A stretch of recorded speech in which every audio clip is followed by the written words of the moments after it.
बिस्मिल्लाहिर्रहमानिर्रहीम। आज का जो हमारा टॉपिक का नाम है डिवाइड एंड कन्क्वेयर।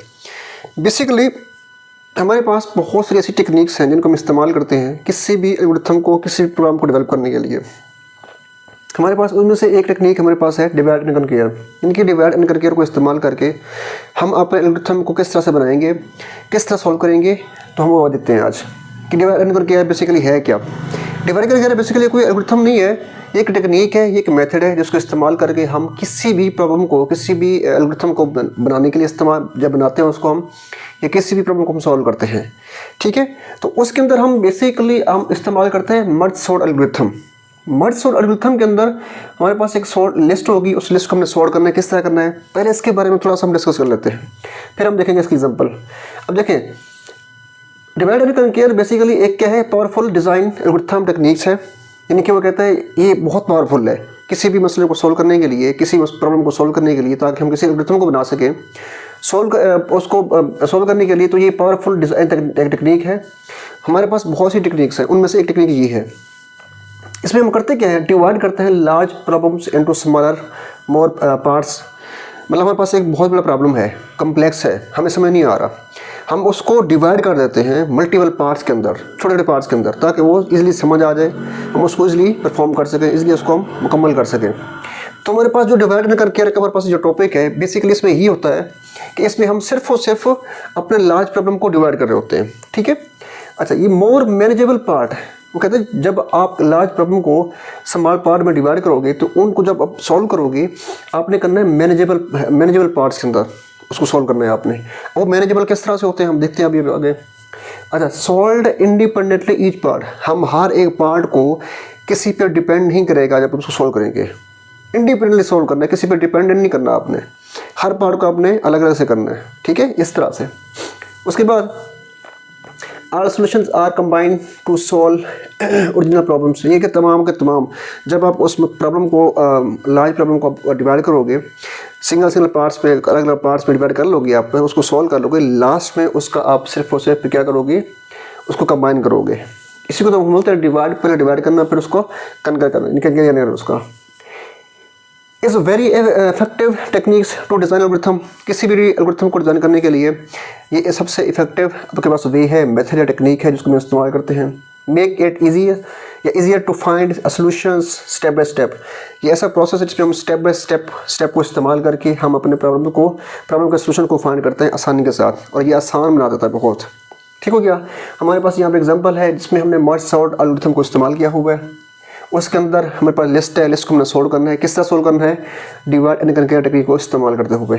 तो हमारे पास जब एग्जांपल है, देखें यहाँ बेसिकली थोड़ा सा डेज हो गया था, ये 14 है अकॉर्डिंग टू बुक। आपके पास ये लिस्ट है, इस लिस्ट को पहले क्या करना है, आपने 2 पार्ट्स में डिवाइड कर देना है।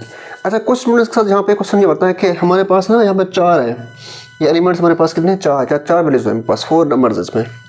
अगर 5 हो जाए, ठीक है, तो फिर क्या करोगे, आपकी मर्जी है, 3 अलग कर दो, 2 अलग कर दो। हमारे पास यहाँ पे एलिमेंट्स, हमारे पास डाटा बहुत कम है यहाँ पे। अगर डाटा बढ़ जाए तो आप डिपेंड है, उसको सबसे पहले आपने क्या करना है, उसको हाफ करना है आपने। तो हमारा पहला काम क्या होगा, इसको आपने हाफ कर लेना है, इस पूरे पार्ट को, पूरी लिस्ट को।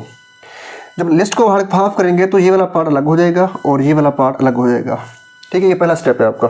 तो देखें, आपने सबसे पहले अपने लार्ज प्रॉब्लम को आपने क्या किया हुआ है, डिवाइड किया हुआ है। डिवाइड कर दिया आपने 2 पार्ट्स में। जब 2 पार्ट्स में डिवाइड हो जाएगा तो फिर आपने इन फर्दर को अलग अलग पार्ट्स में डिवाइड करना है। अब इंडिपेंडेंटली आपने हर एक को सॉल्व करना है। बेसिक इसमें पर्पज़ क्या है, हमारा बेसिक पर्पज़ ये है कि हमने अपनी लिस्ट को सॉर्ट करना है। सॉर्ट मतलब वो डिसेंडिंग ऑर्डर हो सकता है, वो असेंडिंग ऑर्डर हो सकता है। ठीक हो गया। अब देखिए, हमारा इसमें पर्पज़ ये है कि हमने इस अपने लिस्ट को हमने असेंडिंग ऑर्डर में क्या करना है, सॉर्ट करना है। तो जब हम इनको अलग अलग यहाँ पे कर लेंगे तो उसके क्या करेंगे, इसमें से हमारे पास क्या है, अब देखें 3 को हमने पहले निकाल लिया, 7 को उसके बाद, ठीक है, उसके बाद 12 को यहाँ पर निकाल दिया और 14 को लास्ट में हमने ऐड कर दिया। ठीक है, तो इस तरह से हम लास्ट में इसको क्या करेंगे, पहले हमने क्या किया, लार्ज प्रॉब्लम को हमने डिवाइड किया, इस तरह से डिवाइड करते करते फिर लास्ट में हमने क्या कर दिया, उसको मर्ज कर दिया। इसको हम बोलते हैं मैनेजेबल। देखिए, हमने क्या करना है, हर पार्ट को मैनेजेबल पार्ट मैनेज की तरह से इसको करना, मोर मैनेजेबल पार्ट, यानी कि हर एक पार्ट को हमने मैनेजेबल की तरह हमने उसको परफॉर्म करना है, ताकि उसमें कोई ऐसी प्रॉब्लम क्रिएट ना हो। ठीक है, हमने उसको पहले इस प्रॉब्लम को हमने डिवाइड किया, डिवाइड करने के बाद फिर लास्ट में हमने क्या कर दिया, मर्ज कर दिया, इकट्ठा कर दिया। ठीक है, अब इसके ना 3 स्टेप्स हैं बेसिकली। अगर ये शॉर्ट क्वेश्चन में आ जाए तो ये लॉन्ग क्वेश्चन में से नहीं आएगा कि डिवाइड एंड करके लॉन्ग क्वेश्चन आ सकता है, नहीं आ सकता। हाँ ये है कि डिवाइड एंड करके उसके बाद आगे ग्रीडी एल्गोरिथम्स, ठीक है, उसके बाद एक और, अगर इन तीनों को मिलाएं तो फिर एक लॉन्ग क्वेश्चन कंसिडर हो सकता है, वरना इसमें से शॉर्ट और इसमें से एमसीक्यूज ही आ सकते हैं। तो इसका जो पास शॉर्ट क्वेश्चन है, ये शॉर्ट क्वेश्चन आने के चांस हैं कि इसके मेन स्टेप्स कौन कौन से हैं। डिवाइड एंड करके के 3 तरह के स्टेप्स हैं मेन, वो कौन कौन से हैं, ठीक है। पहला क्या है, आपने सेम में ऐसा लिखना है, आपने divide problems into smaller parts, ये पहला इसका स्टेप है कि अपने प्रॉब्लम को क्या करना है, डिवाइड कर देना है पार्ट्स के अंदर। दूसरा क्या है, सॉल्व ईच पार्ट्स इंडिपेंडेंटली, यानी कि हर पार्ट को आपने अलग अलग तरीके से उसको सॉल्व करना है। और थर्ड क्या है, combined solution to get final solution या फाइनल आंसर, फिर आपने उन तमाम पार्ट्स को आपस में कंबाइन करना है ताकि आपके पास एक फाइनल सोल्यूशन मिल जाए। जैसे कि आपके पास यहाँ पर देखें फाइनल सोल्यूशन आ गया है, ये ठीक हो गया।